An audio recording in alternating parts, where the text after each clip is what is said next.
ಲೋಕ ಅಖಾಡ ರಂಗೇರ್ತಾ ಇದೆ. ಬಿಜೆಪಿ ಮತ್ತು ಕಾಂಗ್ರೆಸ್ ಲೋಕ ಕದನಕ್ಕೆ ಹಂತ ಹಂತವಾಗಿ ತಮ್ಮ ಹುರಿಯಾಳುಗಳನ್ನು ಇಳಿಸ್ತಾ ಇದ್ದು ರಣಕಣ ಮತ್ತಷ್ಟು ಕಾವೇರ್ತಾ ಇದೆ. ಈ ಮಧ್ಯೆ ಬಿಜೆಪಿ ಅಭ್ಯರ್ಥಿಗಳ ಬಗ್ಗೆ ಕಾಂಗ್ರೆಸ್ ನಾಯಕರು ಟೀಕೆಗಳ ಬಾಣಗಳನ್ನು ಒಂದರ ಮೇಲೊಂದರಂತೆ ಹೂಡ್ತಾ ಇದ್ದಾರೆ. ಅವರ ರಾಜಕೀಯ ಪ್ರವೇಶ ಸ್ವಾಗತ ಮಾಡ್ತೇನೆ. ರಾಜಕಾರಣಿಯನ್ನ ರಾಜಕಾರಣಿ ದೃಷ್ಟಿನಲ್ಲಿ ನೋಡ್ಬೇಕಾಗುತ್ತೆ. ಇದು ದೇವೇಗೌಡರ ಕುಟುಂಬದ ಮತ್ತೊಂದು ಭಾಗ. ನನಗೇನು ಅಚ್ಚರಿ ಅಲ್ಲ. ಆ ಪಾರ್ಟಿ ದೇವೇಗೌಡರ ಪಾರ್ಟಿ, ಕುಮಾರಸ್ವಾಮಿ ಪಾರ್ಟಿ ಸರಿ ಇಲ್ಲ ಅಂತೇಳಿ ಬುದ್ಧಿವಂತ ಅಳಿಯ ತೀರ್ಮಾನ ಮಾಡಿದ್ದಾರೆ.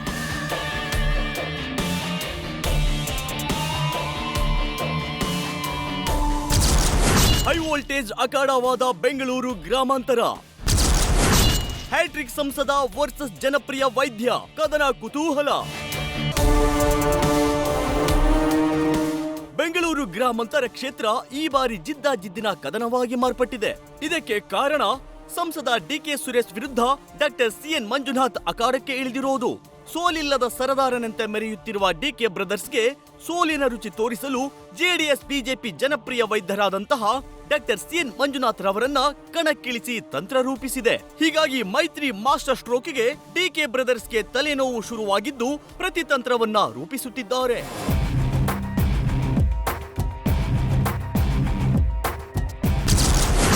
ರಾಜಕಾರಣಿಯನ್ನ ರಾಜಕಾರಣದ ದೃಷ್ಟಿಯಿಂದ ನೋಡಬೇಕು. ಎದುರಾಳಿಗೆ ಮಾತಿನಲ್ಲೇ ತಿವಿದ ಸಂಸದ ಡಿಕೆ ಸುರೇಶ್. ಬೆಂಗಳೂರು ಗ್ರಾಮಾಂತರದಲ್ಲಿ ಬ್ಯಾಕ್ ಟು ಬ್ಯಾಕ್ ಗೆಲ್ಲುತ್ತಾ ಬಂದಿರೋ ಡಿಕೆ ಸುರೇಶ್ ತಮ್ಮ ಎದುರಾಳಿಗೆ ಮಾತಿನಲ್ಲೇ ತಿವಿದಿದ್ದಾರೆ.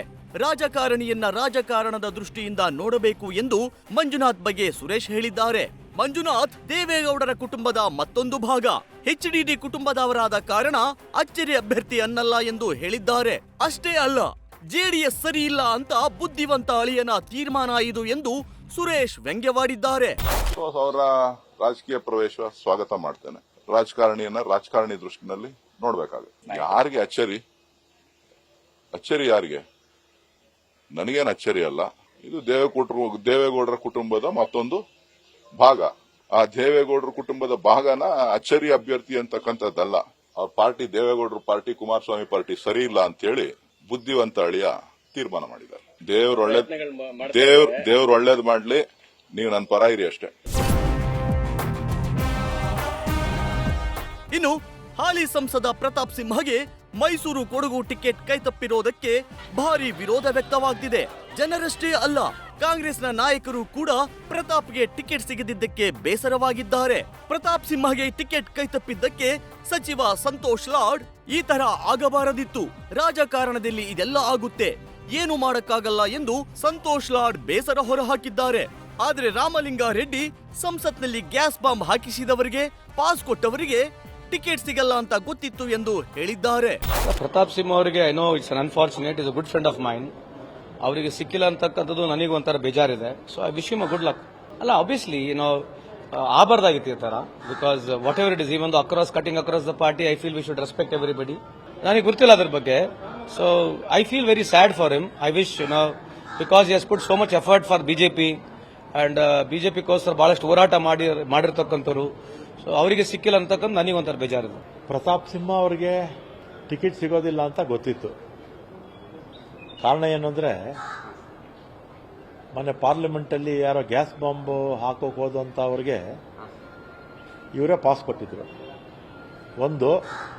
ಎರಡನೇದಾಗಿ ಇವರು ರಾಜ್ಯ ಸರ್ಕಾರ ವಿರೋಧ ಮಾಡಬೇಕು ಅಂತ ವಿರೋಧ ಮಾಡ್ತಾ ಇದ್ರು. ಇತ್ತ ಭೈರತಿ ಸುರೇಶ್ ಶೋಭಾ ಕರಂದ್ಲಾಜೆಗೆ ಕ್ಷೇತ್ರ ಬದಲಾಯಿಸಿರೋದಕ್ಕೆ ವ್ಯಂಗ್ಯವಾಡಿದ್ದಾರೆ. ಚಿಕ್ಕಮಗಳೂರಿನಿಂದ ಗೋ ಬ್ಯಾಕ್ ಶೋಭಕ್ಕ ಅಂತ ಕಳುಹಿಸಿದ್ದಾರೆ. ಇಲ್ಲಿಯೂ ಗೋ ಬ್ಯಾಕ್ ಶೋಭಕ್ಕ ಅಂತಿದ್ದು ಅವರು ಸೋಲ್ತಾರೆ ಎಂದು ಭೈರತಿ ಭವಿಷ್ಯ ನುಡಿದಿದ್ದಾರೆ. ಒಳ್ಳೆ ಕ್ಯಾಂಡಿಡೇಟ್ ಹಾಕತ್ತೀವಿ, ಈ ಸರಿ ಗೆಲ್ತೀವಿ. ಬ್ಯಾಂಗ್ಳೂರು ನಾರ್ತ್ಗೆ ಇವ್ರು ಹಾಕೊಂಡವ್ರು, ಯಾರು ಶೋಭಾ ಕರಂದ್ಲಾಜೆ ಮೇಡಮ್ ಬಂದಿದ್ದಾರೆ. ಚಿಕ್ಕಮಗಳೂರು ಕ್ಷೇತ್ರದಿಂದ ಗೋ ಬ್ಯಾಕ್ ಶೋಭಕ್ಕ ಅಂತ ಹೇಳ್ಬಿಟ್ಟು ಪಾಪ ಅವ್ರಿಗೆ ಇಲ್ಲಿಗೆ ಅವ್ರಿಗೆ ಕಳಿಸಿದ್ದಾರೆ. ಇಲ್ಲಿನೂ ಗೋ ಬ್ಯಾಕ್ ಚಳವಳಿ ಜೊತೆಗೆ ಶೋಭಕ್ಕ ಇನ್ಯಾವುದನ್ನ ಕಾನ್ಸ್ಟಿಟ್ಯೂನ್ಸಿನ ಸೋತ್ಬಿಟ್ಟ ಮೇಲೆ ಹುಡ್ಕೋಬೇಕಾಗ್ತದೆ. ಒಟ್ನಲ್ಲಿ ನಿನ್ನೆ ಬಿಜೆಪಿ ರಾಜ್ಯದ 20 ಕ್ಷೇತ್ರಗಳಿಗೆ ತನ್ನ ಅಭ್ಯರ್ಥಿಗಳನ್ನ ಇಳಿಸಿದ್ದು ಮತಯುದ್ಧಕ್ಕೆ ಸಜ್ಜಾಗಿದೆ. ಇತ್ತ ಕಾಂಗ್ರೆಸ್ ಕೂಡ ತನ್ನ ಹುರಿಯಾಳುಗಳ ಪಟ್ಟಿಯನ್ನ ಸಿದ್ಧಪಡಿಸುತ್ತಿದೆ. ಈ ಮಧ್ಯೆ ಎದುರಾಳಿಗಳ ನಡುವೆ ವಾಕ್ಸಮರವು ಶುರುವಾಗ್ತಿದೆ. Shivaprasad, news first, Bengaluru. News first ನಿರ್ಭೀತಿಯಿಂದ ನಿಮ್ಮ ಪರವಾಗಿ.